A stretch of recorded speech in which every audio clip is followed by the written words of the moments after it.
Niainga tamin'ny tiako arivo ny taona 1970 ary nahazo fankatoavana ra-panjakana amantoko politika mijoro ara-dalàna azy eto amin'ny tany repoblika ny Madagasikara azy ny antoko tiako i Madagasikara ny 3 Jolay 2020.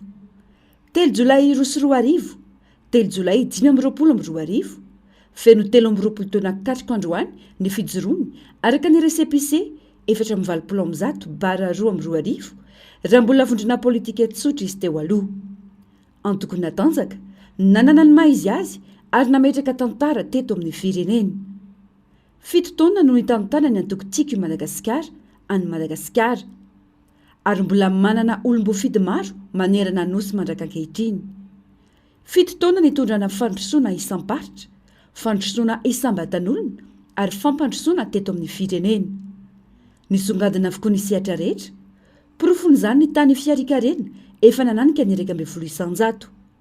Tsy nekeny mpanonga-panjakana nefa raha tsy tafala teo amin'ny fitondrana ny timony ka voatery niala ny taona 2020.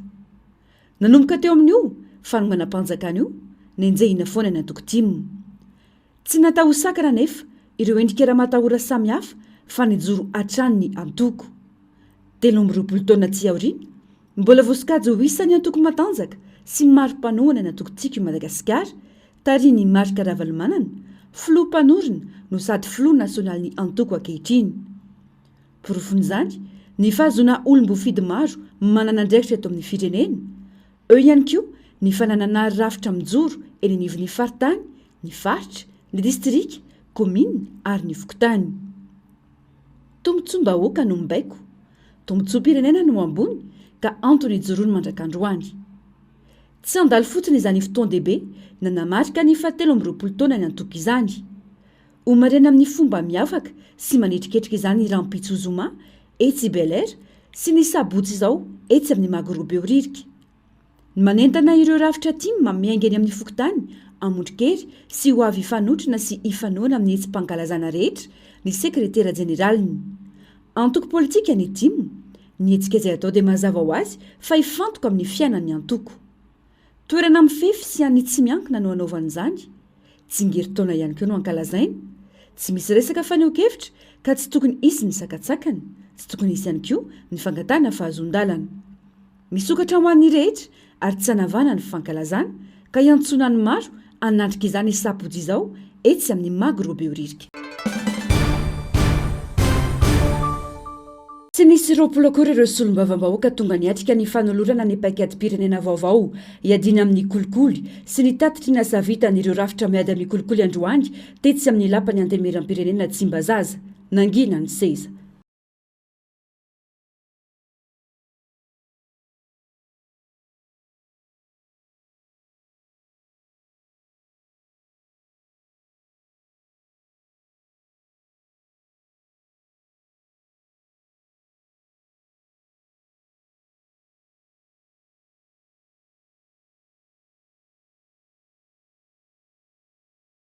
Mbola lavitrezaka niady amin'ny kolikoly eto Madagasikara. Sakana goavana fahazon'ny ity faretribe ny firenena ity laka any anatin'ireo siam-panjakana sy anaty antanatohatra rehetra. Misy ny rafitra miady amin'ny kolikoly, misy ny lalàna, saingy tsy ampina tsy misy ny finiavana amin'ny fanatanteran'izany ho ny solombavam-bahoaka Maître Andry Razafimanantsoa. Sarotra ny ampiarana ity paikady ity raha mbola izao fomba mamoetra misy eto amin'ny firenena izao no tohizany. Tsara ny manao mametraka stratégie fampiarana anazy ny tena zava-dehibe. Kanefa zao misy lalàna maromaro efa nandalitra eto amin'ity antemeram-pirenena ity fa manakiry nametrahana ny rafitra rehetrarehetra ireo. Miezaka hoe nametraka nanateraka ireo lalàna ireo fa be dehibe ny sakana ao anatiny ary mbola kolikoly ny sakana ao anatin'izany. Zay stratégie io apetraka 2025-2030 tsy afaka ampiarina fotsiny ohatran'izao. Tsara mametraka le stratégie io fa volonté marina iady amin'izay kolikoly zay tsy anareo rery tsy ho afanjakana rehetra fa ho antsika rehetra kanefa misy rafitra natao an'izany fa miala manaiky isika rehetra fa tena institutionnalisé ny corruption eto amin'ity antemeram-pirenena ity latotsiny amin'ny namana sasany fa misy resaka kolikoly na solombavam-bahoaka azy. Ny fividianana maro samihafa hitarainan'ny olona dia suspicion de corruption ary misy zavatra flagrant be. iady amin'ny corruption, iady amin'ny impunité, tolérance zéro no entina zay hitako ato anatin'ity stratégie ity. Tolérance zéro zany ohatran'ny makify, ohatran'ny misy sceptique raha hoe anatin'ny 5 ans ny avitan'izany amin'izao état en corruption amin'ny zavatra lafiny maro, tena lafiny maro. Même au niveau ampaka dia indraindray malasa saina ianao mieritreritra hoe fa ahoany, fa misy iny, misy résultat misy zavatra ataonareo, fa misy zavatra maro be dia be aza mbola tokony atao. Fantatray fa misy pression ihany koa rehefa manao ny azy io nareo. Ary zay tiako hitondrana ny fitenenako hoe eritreretina dia izao ny lalàna makasika an'izay. Efa nisy lalàna taloha resaka trafic d'influence, favoritisme, efa nisy zany. Fa ho anareo tompona andraikitra, ho an'ny mpitsara indrindrandrindra izay mandray dossier. Fa ny trafic d'influence miala any, ary zay anisany mahatonga ny impunité. Mialatsiny ny resaka impunité, ny resaka hoe ny immunité parlementaire na ny immunité ho an'ny gouvernement dia mbola mandalo ato aminay zay vao andeha ho any amin'ny makany amin'ny fitsarana ny procédure d'accusation io zany. Tsy voatery ministra na mpitondra fanjakana na sombabahoaka le manao tsy mety, fa misy olona zay tsy ilana tsy manana immunité fa protégé, manana immunité de fait. Karaha ohatra nareo ka masa anao projet de anao lalantsika rahantsika zany hoe ianareo reo ielana amin'izay mihitsy hoe marina fa reo devable na manana dette morale hoe rehefa nommé dia misy zavatra talovana be dia be ao anatiny. Fa tant que mbola misy olona afaka miantso sy maniry anareo dia miteny hoe ry karana ry tsy azo atao ankety, tsy azo kadraina, tsy azo atao an'izao, misy vola be mandehandeha any fa ny mpitsara miasa maina fotsiny ato fa misy telefona fotsiny miteny hoe tsy azo atao an'izao, tsy azo atao ankety, io tsy azo kadraina, tsy azo atao an'izany. Dia reo olona reo tsisy manana immunité ke reo olona reo fa ny protecteur misy karaha mipetraka izay lalàna zay dia tena vonana ampianareo zay. Entitra ihany koa ry solombavam-bahoaka sy teny irandrena solony haiko na ny tsy nanao fanamarena momba ny fandraisana fepetra amin'ireo tokony hiarany lalàna kanefa tsy misy resaka. Fantanena mipetraka zao ary tokony ho hiaditsika hevitra ny iverenanareo indray satria mipetraka amin'ny vahoaka malagasy tena maleo tena maro avenareo.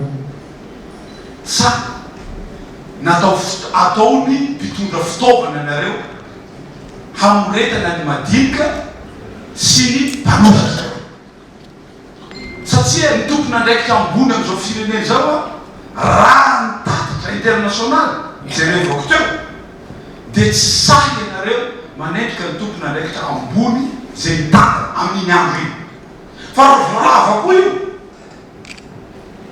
malaky nareo hanendrika zay miala ny fitondrana raha ezaka koa zahany te hanao nomaly rehefa tereny fitondrana ianareo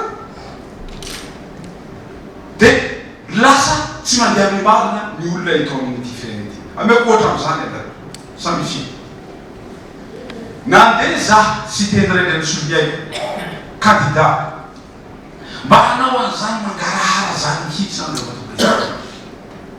nandefa ny volako vola olona ny financiare natao iaby mangarahara nalefa tadia Madagasikara ny valide bloqué fa fitondrana izy dia manaiky foana atsika rehetra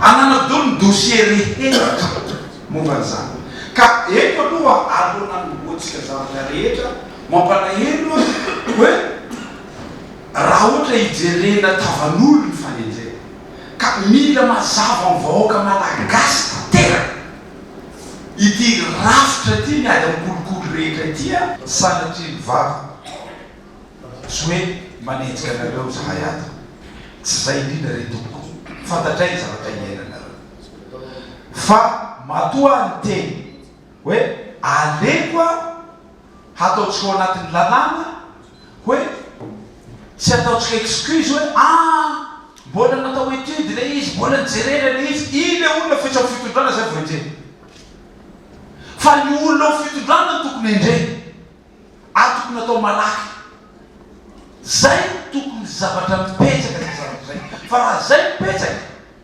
mazava ho azy tonga dia bia le kolokolo io aza dinona ty resaky ty na tina na tsy tina na misy olo faly eto na tsisy olo faly eto za tsy tima aveliko indray fa tamin'ny androny président Marc Ravalomanana nahatsapatsika rehetra fa tsy nisy ny hena ny kolokolo satria namparombony tany ambony any le izy zay no itenenako io hoe raha zany no atao raha mba miverina tamin'ny androny président Marc Ravalomanana fotsiny tsika fa maka toerana laharana alohalohantsika amin'ny fiadinan'ity kolokolo ty maro ireo sakana tsy nahafanana ampiatraraka ny tokony ho izy ny paikady-pirenena adiny amin'ny kolokolo teo aloha ka mafisina sy atsaraina amin'ity paikady vaovao ity no mafisy ny filohan'ny komiteny fahitsinana ny CSI nanoloany ireo solombavam-bahoaka ny mahazava-dehibe ny anjaran-draikitry ny parlemanta amin'ny ady amin'ny kolikoly nasongadina manokana amin'izany ifampiroboroboana ny fanjakana tsara tantany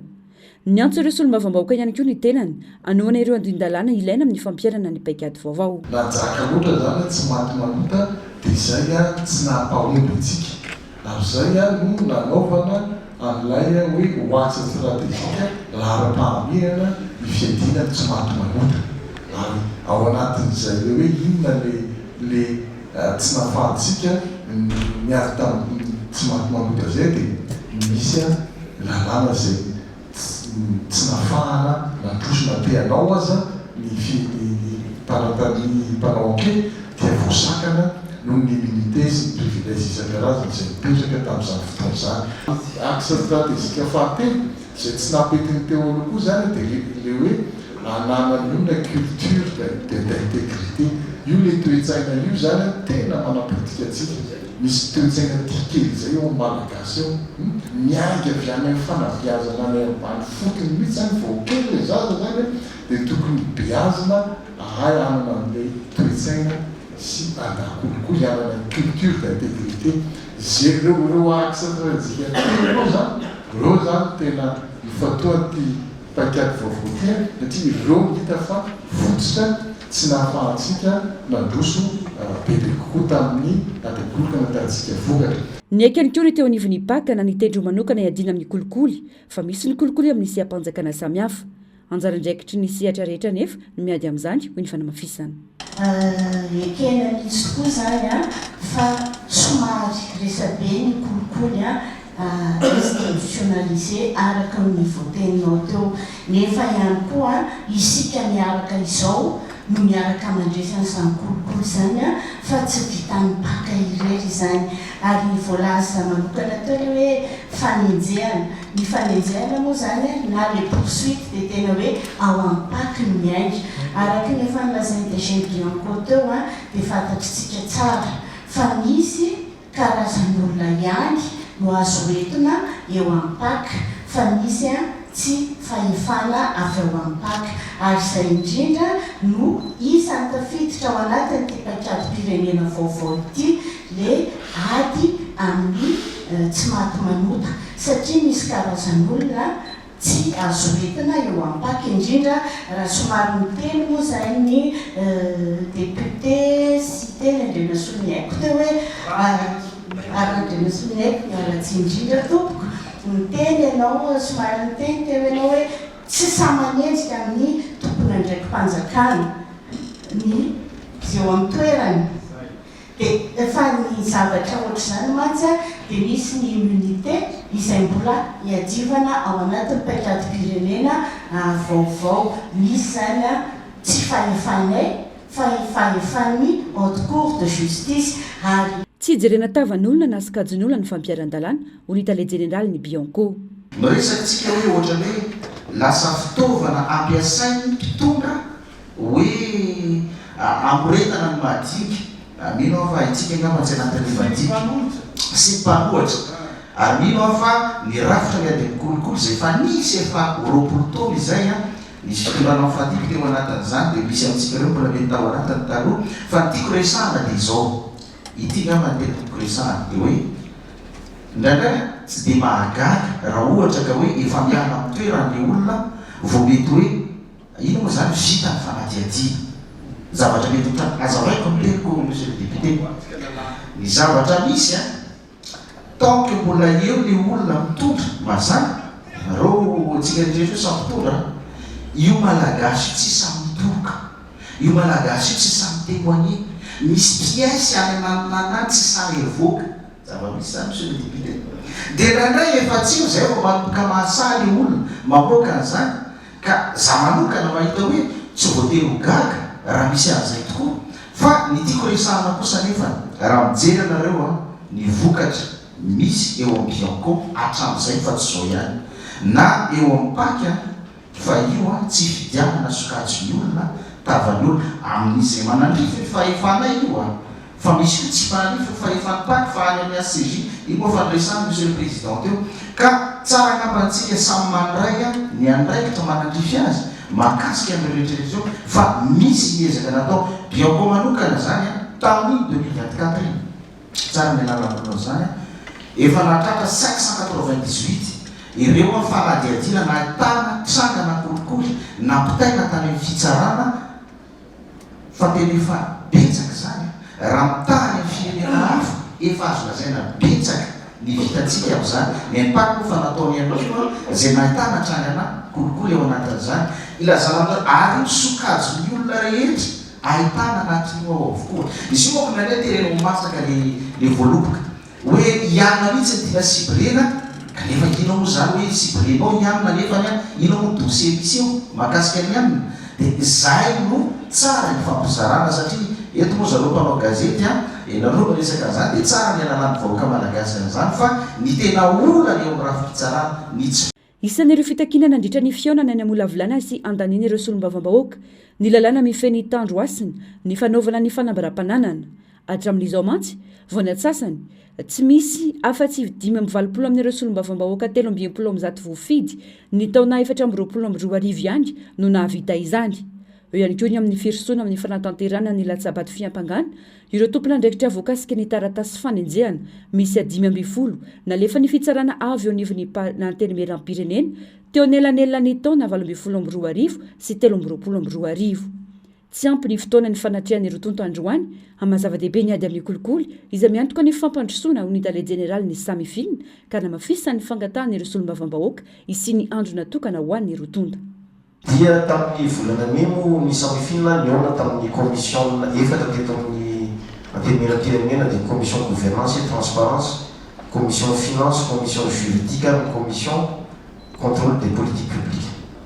Manazava tao zay momba le paikany ary mangataky zay hoe atso manokana ny samifilina anao tatitra teninareo satria dia anisan'ny redevabilité ny samifilina zany. Tsy ampy le rapport annuel makaty soratra iny fa ny fahasafaso ohatr'izao mangataka ny samifilina mba hompidirina anatin'ny ordre du jour ny fotoana tena lava raha ny fangatany solombavam-bahoaka teo hifanadinana eto antan'io zay be deso zay tompoko nefa kosa ampio zay jereo manokana ao anaty loi de finance budget natokana ho anay tsy samifilina rery zay rahazaiko zay jereo ao izy ampysatsy ampy ampio zay rehefa vita aminareo manampy anazy ao avy amin'izay nareo miaraka amin'ny koubay nareo nomena moyen tsy nanao raha fa tena antanio anay zany. Raha ny atotan-kevitra sy ny atotany isa samihafa raha rahambarotra mampiayay misa 400 izay mitentina 1,7 miliara ariary no nanaovany samifilina tatitra.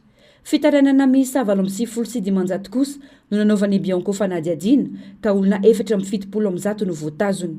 Vola mitentina 7,9 miliara ariary sy lamandy 2,7 miliara ariary ihany koa no nogiazany Paka ary manodidina ny 500 miliara ariary latsaka kely no nogiazany Aray. 7,9 miliara ariary no gejaina miampitrano 30 sy fiara 20.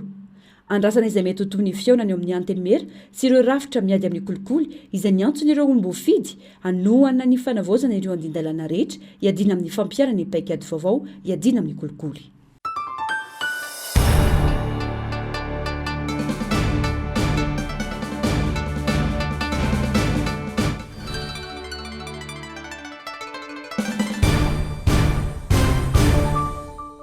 Intitra ny solombavam-bahoaka sy teny Riandriana Soloniaiko raha naneho ny heviny manoloana ny fanambarana nataon'ireo sandika ny mpiasan'ny Drirama mivondrona ao amin'ny Tambabe. Nanomerariny mpiasa mitaky ny zony ny tenany no mafisiny fa zony mpiasan-Drirama no mitokony voafaritra mazava ao anaty lalàna rahateo izany. ahina mafy ny fahatapanjiro anefa ny firosoana amin'ny fitokonana lazain'ireo mpiasa raha minimana tsy tadiny amin'ny fangatany fitondram-panjakana.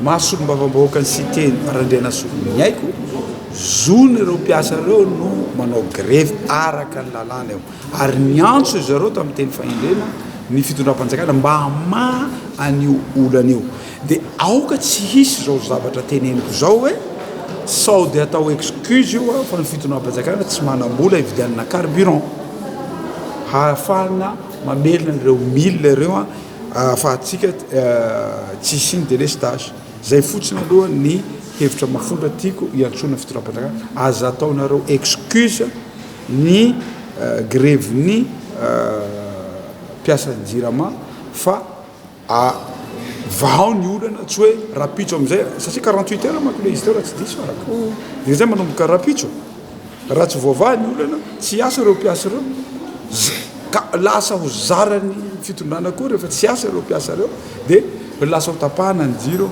potika ny firenena potika ny ekonomia tsy tokony hisy am'izany toa androany zany fotoana farany ny miangavy antsika rehetra tompona andraikitra amin'izany zavatra zany mba hiantso an'ireo mpiasa ireo mba hisinna fanarana. Tsy azo idivirana sakana tsy ahafahanjirama miarina ny olana arabola ankoatra ny olana rahapitantanana ny fanamafisana tsy tokony hipetraka olana ny fiovana sata saingy tokony hifanaraka amin'ny zavamisy sy ny tombotsoa ny mpiasa izany. Tsisy tsara toerana mihoatra an'ireo mpiasa ny jirama reo isika rehetra raha mahatsapa ry zareo fa danger io zavatra io ny fanovana le tsy olana fa le zavatra nanovana azy ratsy ho an'ny mpiasa ny jirama ratsy ho an'ny orinasa ratsy ho an'ny vahoaka malagasy raha jerena tsara le izy ka mifanovana makany amin'ny tsara no tadiavina zay no zavatra ilaina fa tsy zavatra ahafahana mamoritra ary mivarotra ny orinasa-mpanjakana izay orinasa stratégique énergie no resaka eto fa tsy zavatra hafa. Raha tsaifina ny ray feo ireo syndika ny mpiasan-drirama mivondrona amin'ny tambabe mitaky ny tsy ampiarana ny sata vaovao ny jirama izay mbaran'izy ireo fa mamony vahoaka sy ny mpiasa. Raha ny vaovao tsy mbola voarany tale jeneraly ny ty orinasa ity ireo mpiasa raha nanao fitakina amin'izany andrasana ny toiny.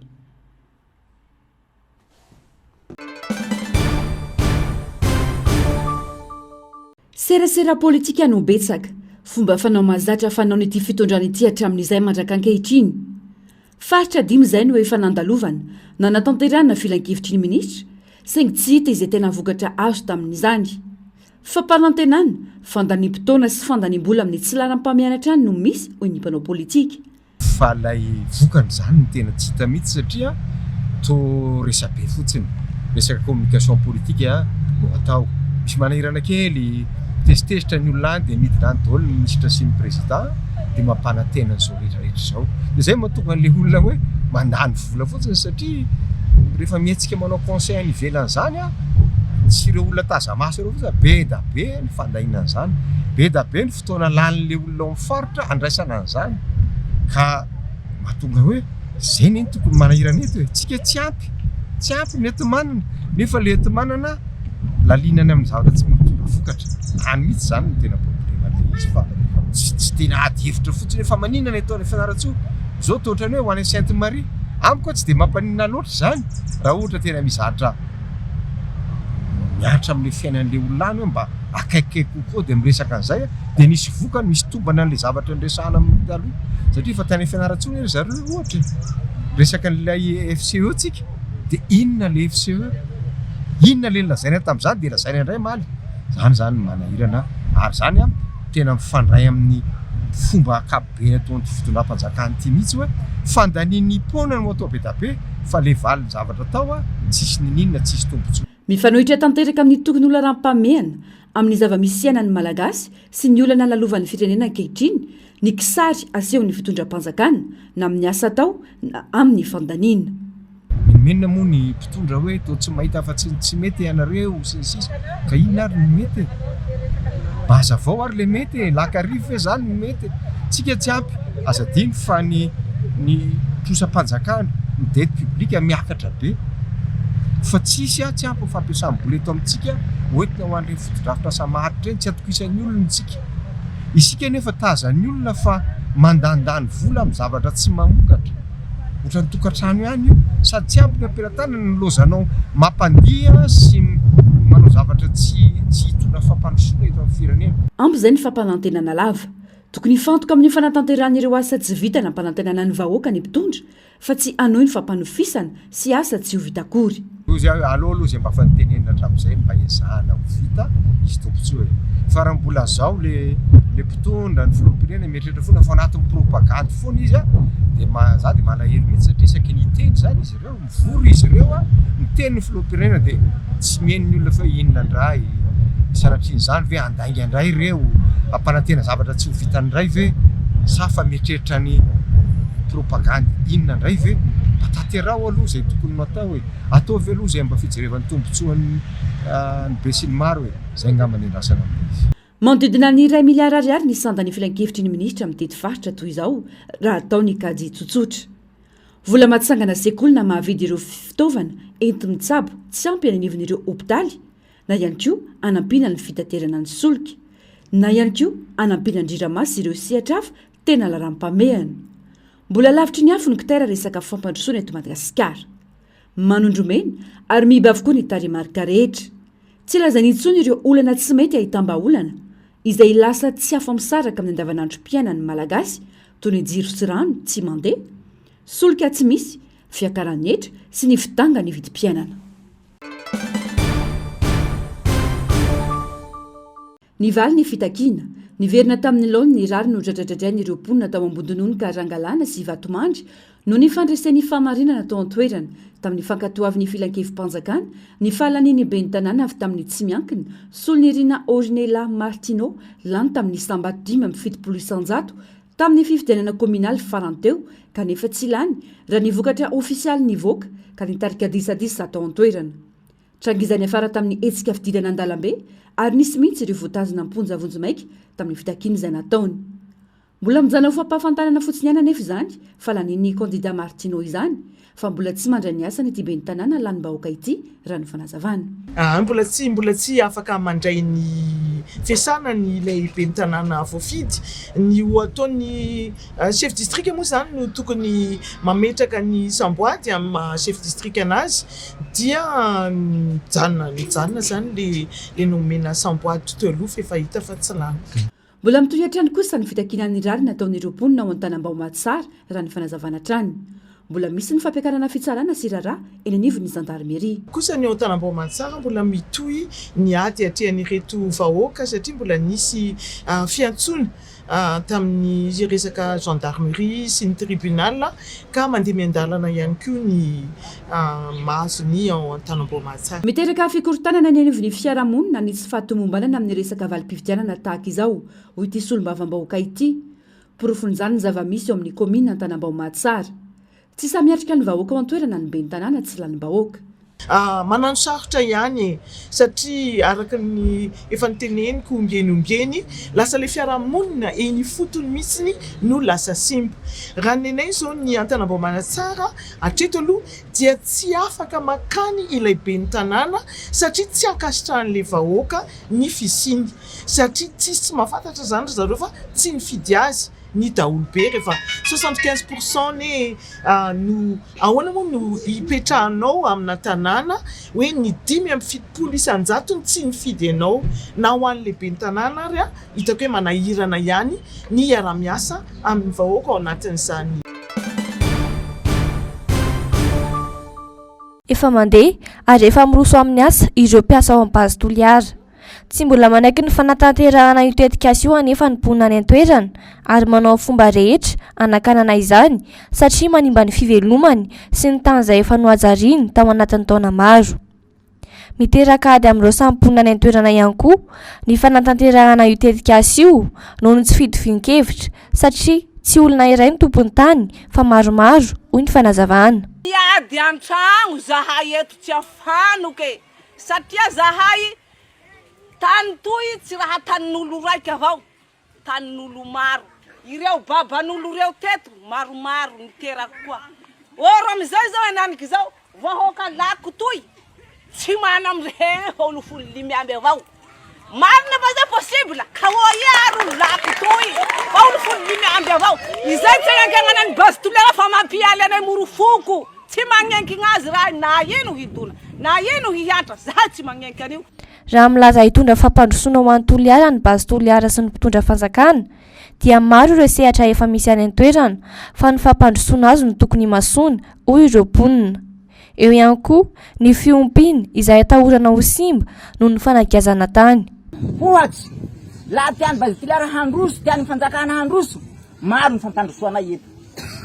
Zahay eto mana fisiky zay ny volondrany be magnamboatsy loziny amboarana siramamy hivelomanay manao an'izao zay fiompianay reto andefasonareo vazara hay bakany hiamby ahosinay aminao ombinay reto aky tsy karama fanao rahay tsy ho velo manahaka henany keto zao laha misy dala ray hetsy mahazo siraiky zay fe gn'antony tsy viliako io halatseo atahorako zao le mavaka fa laha tsy tianareo hivoatsy zahay fa hoe zay base tiliara avao ny raha ilanareo handeha etoa tsenkenay base tiliara handeha etoa. Andrasana ny fivoaran'ity raharaha base toliara ity. Nivoaka androany didim-pitsaran'ny colonel Patrick Rakotomamonjy voasazy 20 taona an-tranomaizina sazy miatra ity manambonahitra ity noho ny resaka fametrahana cocktail molotov tamina toerana maromaro teto Andrenivohitra. 10 taona an-tranomaizina kosa ny an'olona iray voalaza fa niray tsikombakomba taminy. Nazo fahafahana noho ny fisalasalana kosa ireo ambony voaroroy. Ankoatra ny resaka cocktail molotov dia namoaka raky tsara tamin'ireo tambajotra serasera ity manambonahitra ity, toroka kolikoly sy fanaparam-pahefana ataona mpandraratsy miankina iray. Hatreto anefa raha ny resaky ny filota amin'ny fahitalavim-pirenena dia tsy eto atandrazana intsony ny colonel Patrick Rakotomamonjy.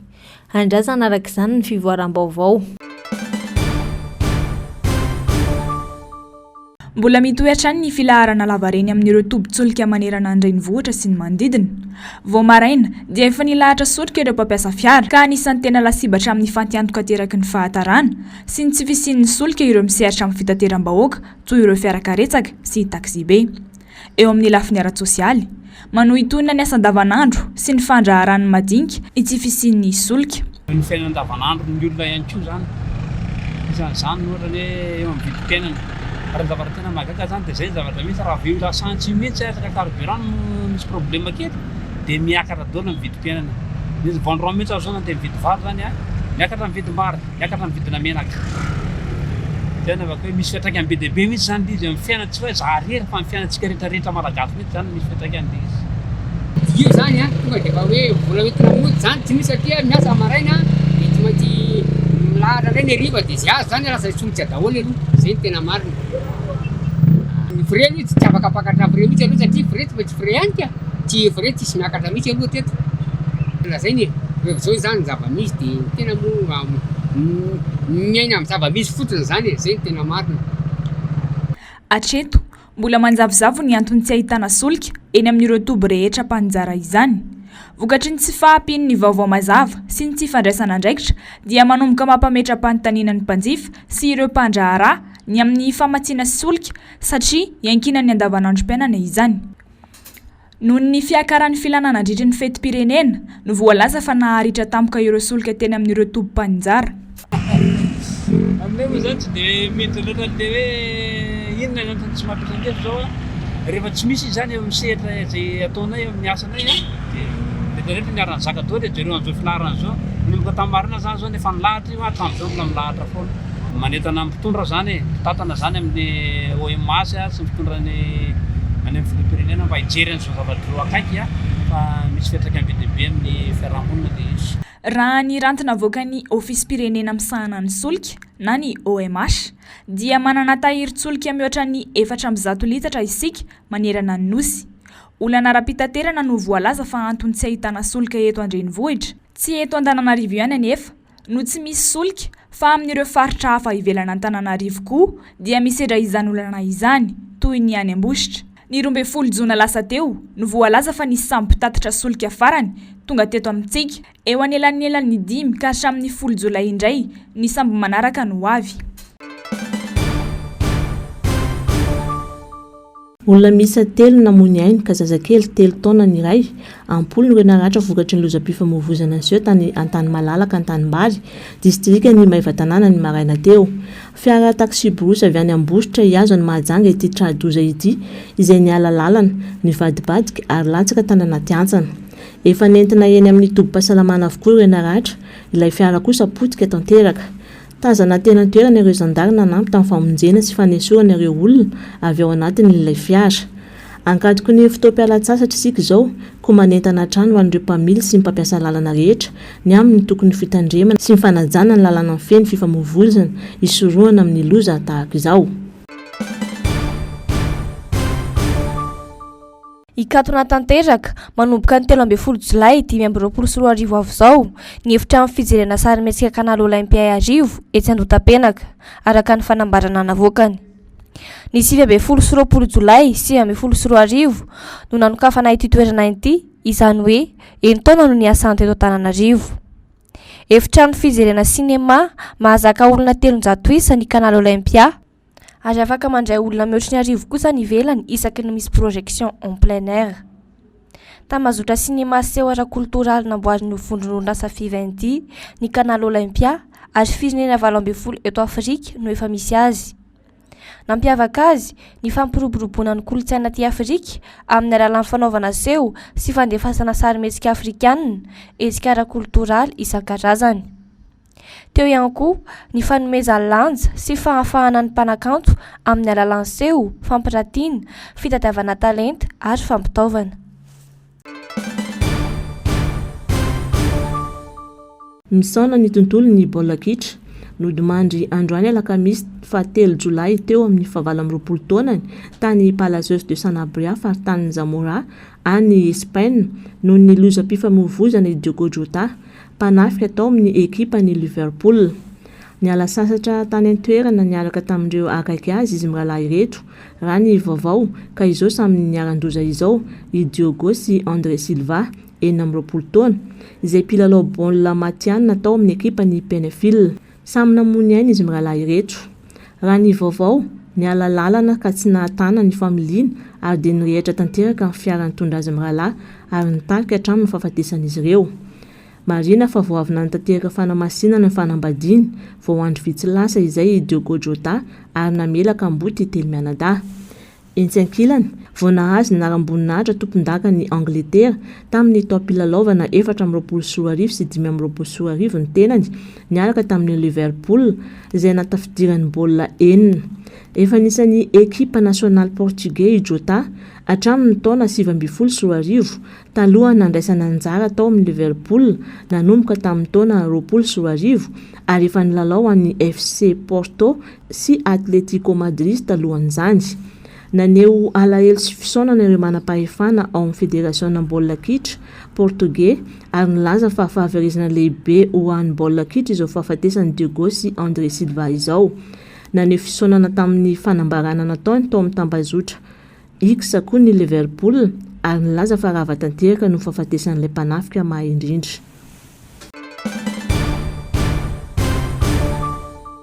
Tsy mitsahatra ny fandevenana nataon'ireo Gazaoui zary lasa isan'andro ny fanafiana Israeliana ka hamoizana na haratrana ava na nama na tapaka.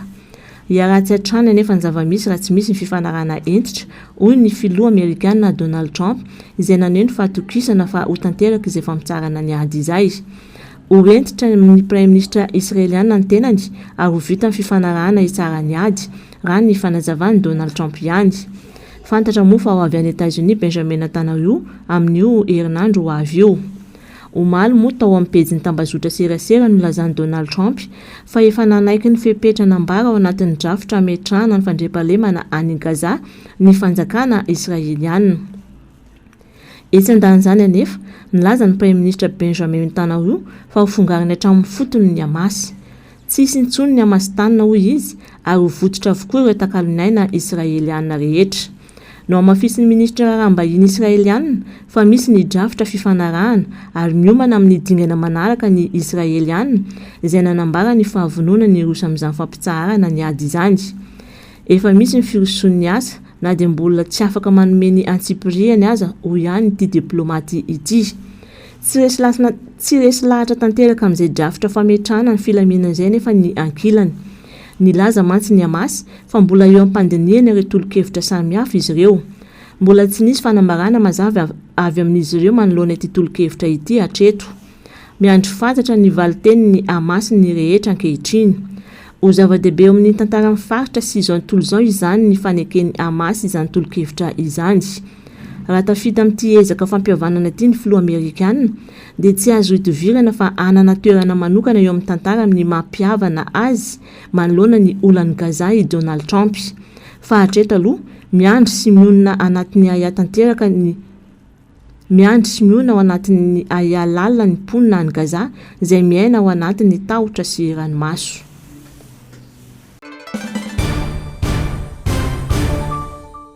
Nivaingana mitovy amin'ny fitaratra ny ranon'andy eny amin'ny Big Bobby izay tendrombohitra isan'ny avo indrindra eto Madagasikara hita ao amin'ny faritry Matsiatra ambony.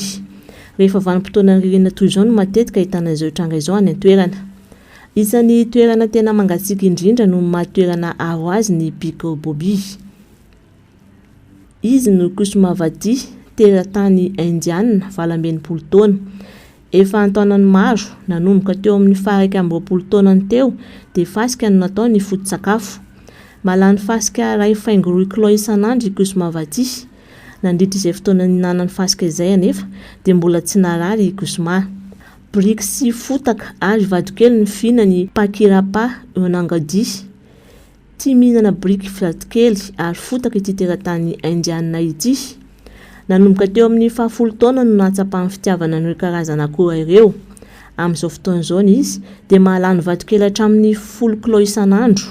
Nilaza izy fa efa mahazatra azy ny fihinanana an'ireo ary hatramin'izao mbola tsy naharary Onakondi na dia vadikely, fasika ary fotaka aza ny foto-tsakafony. Mbola any indiany nandritra ny 10 taona mahery mbola tsy nampidiny ny tanan'ity lehilahy indiana ity. Ho marky ny fanajana sy ny fanoloran-tena amin'ny fivavahana dia natsanga ny tanany 10 taona mahery teo izao mbola tsy nampidiny ny tanany ity teratany indiana ity. Ao anaty lahatsara iray mampiaika an'ireo mpijery eran-tany, laza izy fa teo tahin'Andriamanitra ka mitazona ny tanany mandrakarivo. Tsy maninona amin'ny intsony izany ankehitriny satria efa tsy mahatsapa intsony ilay tanana. Ny tanany iray hafa no ampiasaina amin'ny fiainana andavanandro. Araka ny finoany maro, olo sarom-pantarina ny vazimba. Natahotra sy nanaja ny vazimba fatratra amin'ny malagasy sasany. Manana hery tsy hita maso izay miaina eny amin'ny vatolampy, lohasa, renirano, ala, loharano ny vazimba raha ny tantara. Araka ny fanadihadiana, izy ireo dia zavaboary kely manana hoditra varahana, karandoha fisaka ary lava tarehy miaraka amin'ny molotra malalaka sy ny filava ka izany mahatonga ny sasany atahotra azy satria ratsy tarehy. Tsy tia zavatra mikasika tamin'ny sira ny vazimba ary tsy tiany ihany koa ny mitondra tongolo gasy na henan-kisoa eny amin'ny fasany fa mampasiaka azy ireo izany raha ny tantara.